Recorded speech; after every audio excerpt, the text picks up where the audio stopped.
உலக மக்கள் எல்லோருக்கும் வணக்கம். நான் உங்கள் ஜி கோபால் பேசுகிறேன்.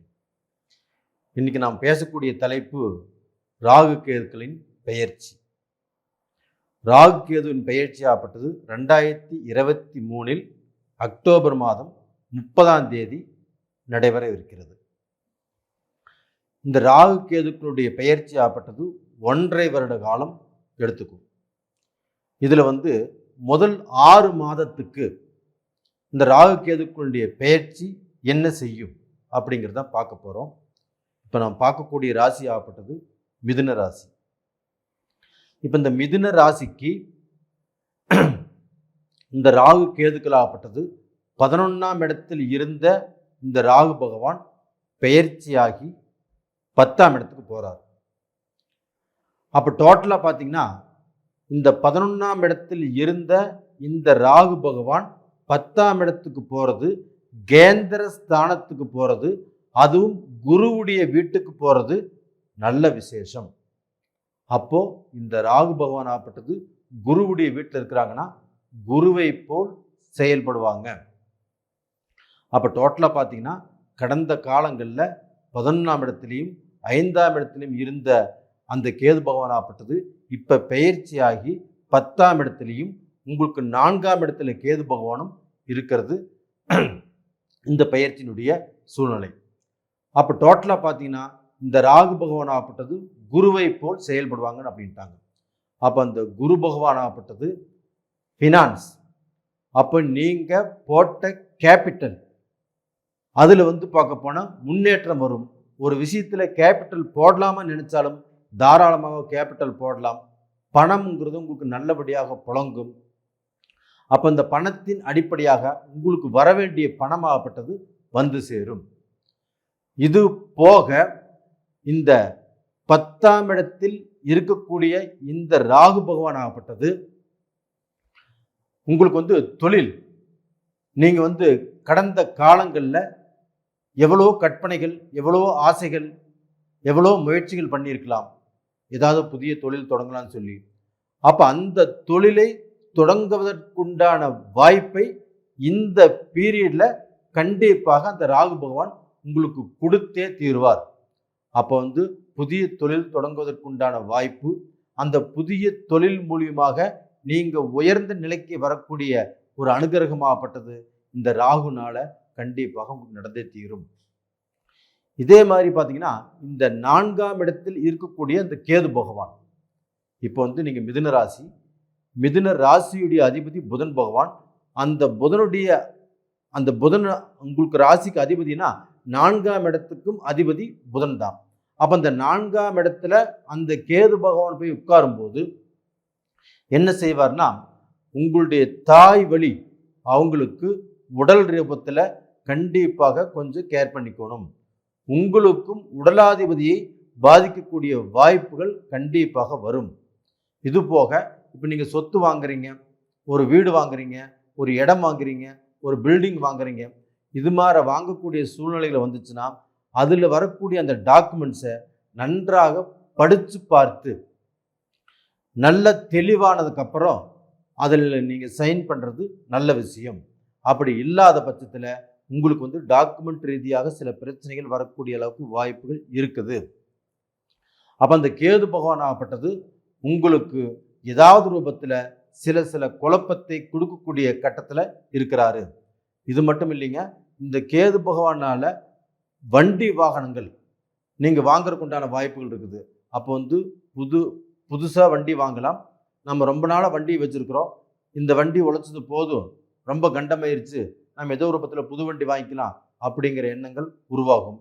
அதன் பிரகாரம் நீங்கள் புதுசாக வண்டி வாகனம் வாங்குவதற்குண்டான வாய்ப்புகளை ஏற்படுத்தி கொடுக்கும். அப்போ இந்த காலகட்டத்தில் உங்களுக்கு இந்த சனி பகவான் ஆகப்பட்டது 9ஆம் இடத்துல பாக்கியஸ்தானத்தில் இருக்கிறாங்க. அப்போ அந்த 9ஆம் இடத்துல இருக்கக்கூடிய அந்த சனி பகவான் ஆகப்பட்டது உங்களுக்கு தொழிலை கெடுக்க மாட்டார். அப்போ அந்த தொழிலை மெதுவாக உங்களுக்கு கொடுக்குறாருன்னா இந்த ராகு பகவான் ஆகப்பட்டது 10ஆம் இடத்துல கேந்திர ஸ்தானத்தில் ஒரு ஜீவனஸ்தானத்தில் இருந்து நீங்க செய்யக்கூடிய தொழிலை கொஞ்சம் வேகமாக செஞ்சு அதில் வந்து ஒரு நல்ல மாற்றத்தையும் ஒரு நல்ல முன்னேற்றத்தையும் அனுபவிக்கிறதுக்குண்டான வாய்ப்புகளை ஏற்படுத்தி கொடுப்பாரு. இது மட்டும் இல்லைங்க, இந்த 7-8 மாத காலத்துக்கு, அதாவது வரக்கூடிய ஏப்ரல் மாதம்தான் உங்களுக்கு அந்த குரு பயிற்சி நடக்குது. அப்போ அந்த குருவுக்கும் உங்களுக்கும் ஆகாத சூழ்நிலை இருந்தாலும் இப்போ அந்த குரு இருக்கக்கூடிய பொசிஷன் நல்லா இருக்குது. அந்த குரு மேஷத்தில் இருந்தாலும் அந்த குரு பகவானாகப்பட்டது பயிற்சி ஆகிறதுக்கும் இந்த 7-8 மாதம் இருக்குது. நாம் சொல்கிறது இந்த 6 மாத பலன். இந்த 6 மாத காலத்துக்கு அந்த குருவுடைய அனுகிரகமாகப்பட்டது உங்களுக்கு வந்து நல்ல பலனை கொடுக்க காத்துட்டு இருக்கிறாரு. அப்போ என்ன பலன் காத்துட்டு இருக்கிறாருன்னா, ஒரு அரசியல் செல்வாக்கு, அது போக வந்து பார்க்க போனால் ஒரு அரசியலில் உள்ளவங்க, ஒரு கவர்மெண்ட் தொழிலில் உள்ளவங்க கொஞ்சம் அந்த தொழிலில் மேலே போகணும், ஒரு பதவி கிடைக்கணும், அந்த நாம் எதிர்பார்த்த அந்த பதவி நம்மளுக்கு கிடைச்சே ஆகணும் இப்படின்னு எதிர்பார்க்குற உங்களுக்கு கண்டிப்பாக நல்ல பதவி கிடைக்கும், நல்ல முன்னேற்றம் கிடைக்கும்.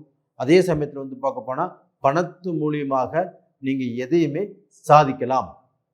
இதற்குண்டான வாய்ப்புகளை இந்த குரு பகவான் கண்டிப்பாக கொடுப்பாரு. அப்போ அந்த கோல்சார பலன்கள் உங்களுக்கு வந்து இப்போ நடைமுறையில் இருக்கிறது இப்போ இந்த 3 கிரகங்கள் தான். ராகு கேது பயிற்சி, குரு பயிற்சி, சனி பயிற்சி.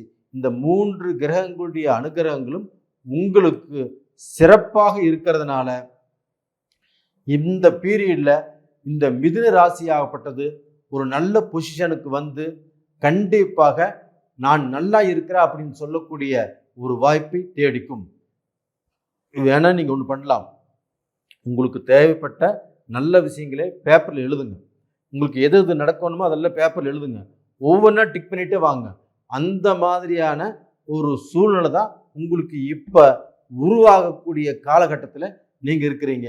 அப்போ டோட்டலாக பார்த்தீங்கன்னா உங்களுக்கு வந்து அந்த டிக் பண்ணக்கூடிய விஷயம், நல்லதை டிக் பண்ணக்கூடிய விஷயம் உங்களுக்கு நிறைஞ்சு நடக்கக்கூடிய வாய்ப்புகள் அதிகமாக இருக்கிறதுனால நீங்கள் தாராளமாக நீங்கள் நல்ல விஷயங்களை டிக் பண்ணிக்கலாம். இது போக வந்து பார்க்க போனால் அந்த கேது பகவானுடைய அனுகிரகமாகப்பட்டது உங்களுக்கு வந்து உடலாதிபதி உங்களுக்கு வந்து மருத்துவ ரூபத்தில் சில விஷயங்கள் ஆகப்பட்டது பாதிக்கிறதுக்கு வாய்ப்புகள் இருக்குது. அது வந்தாலும் அது வந்து சரியாக போவதற்குண்டான சூழ்நிலையும் இருக்குது. அதனால் கவலைப்படக்கூடிய அவசியம் தேவையில்லை. அப்போ டோட்டலாக பார்த்தீங்கன்னா மிதுன ராசிக்காரங்க இப்போ இந்த கோல்சார பலன் நம்ம சொல்லியிருக்கோம்னா, இந்த கோல்சார பலனால் நீங்கள் வந்து பார்க்க போனால் இந்த கோல்சார பலனை முழுசாக நம்பி நீங்கள் இவ்வளோ விஷயம் சொல்லியிருக்கிறீங்க, எனக்கு எதுவுமே நடக்கலை, எனக்கு ஒரே குழப்பமாக இருக்குது, நீங்கள் சொல்கிறது உண்மையா பொய்யா அப்படின்னு என்னை கேட்கக்கூடாது. ஏன்னா இந்த கோல்சார பலன்கள் உங்களுடைய ராசிக்கு சொல்கிறது 30% தான் பலிக்கும். மீதி 70% ஆகப்பட்டது நீங்கள் உங்களுடைய ஜென்ம ஜாதகத்தில் என்ன தசாய் என்ன புத்தி நடக்குதோ இதையும் கம்பேர் பண்ணி நீங்கள் பார்த்துக்கணும். அப்படி பார்த்துக்கணும் நீங்கள் நினச்சிங்கன்னா 2 ஃபோன் நம்பர் கொடுத்துருக்குறோம், அதுக்கு கான்டாக்ட் பண்ணுங்கள், வாட்ஸ்அப் பண்ணுங்கள், உங்களுடைய டவுட்டை நீங்கள் கேட்டு தெரிஞ்சுக்கலாம். அப்போ டோட்டலாக பார்த்தீங்கன்னா இந்த ராகு பகவானுடைய அனுகிரகமாகப்பட்டது, இந்த ராகு கேதுக்களுடைய பெயர்ச்சி ஆகப்பட்டது மிதுன ராசிக்காரங்களுக்கு கோல்சார பிரகாரமாகப்பட்டது நல்ல ஸ்தானத்தில் நல்ல அந்தஸ்தில் இருந்து நீங்கள் ஒவ்வொரு படியாக முன்னுக்கு வரக்கூடிய வாய்ப்புகளை கண்டிப்பாக உங்களுக்கு உருவாக்கி கொடுத்துருக்குது. கண்டிப்பாக நீங்கள் நல்லா இருப்பீங்க, நல்லா இருக்கணும். கண்டிப்பாக இந்த பயிற்சிகள் மூலியமாக உங்களுக்கு தசாபுத்திகள் நல்லா இருந்துட்டாங்கன்னா கண்டிப்பாக நீங்கள் நல்ல நிலைமைக்கு நீங்கள் வந்துடுவீங்க. அப்போ டோட்டலாக பார்த்தீங்கன்னா இந்த 6 மாத பலன்கள் உங்களுக்கு நல்ல நிலைமையில் இருக்கிறதுனால நீங்கள் எதை பற்றியும் கவலைப்பட வேண்டியதில்லை. நீங்கள் எதையும் துணிஞ்சு செய்யலாம், இறங்கி செய்யலாம். அப்படி இறங்கி செஞ்சு நல்ல பலனை அனுபவித்து நீங்கள் நல்லா வாழப்போகிறேன், நல்லா வாழணும் அப்படிங்கிறது தான் என்னுடைய ஆசை. நேயர்களே, இந்த பதிவு பிடிச்சிருக்குன்னு நினைக்கிறேன். பிடிச்சிருந்தா லைக் பண்ணுங்க. நீங்கள் வந்து கும்பிடக்கூடிய தெய்வமாகப்பட்டது இந்த காலகட்டத்தில் பெருமாளை கும்பிட்டு வாங்க. கண்டிப்பாக உங்களுடைய குலதெய்வ வழிபாட்டையும் விட்டுறாதீங்க. அந்த குலதெய்வத்தை கும்பிட்டு வர உங்களுக்கு இருக்கக்கூடிய அந்த உடலாதிபதி பிரச்சனைகள் ஆகப்பட்டது கண்டிப்பாக சீராகும். மற்ற விஷயங்களுக்கும் உங்கள் குலதெய்வத்துடைய அனுகிரகம் தொடர்ந்து நல்லா இருக்கும்.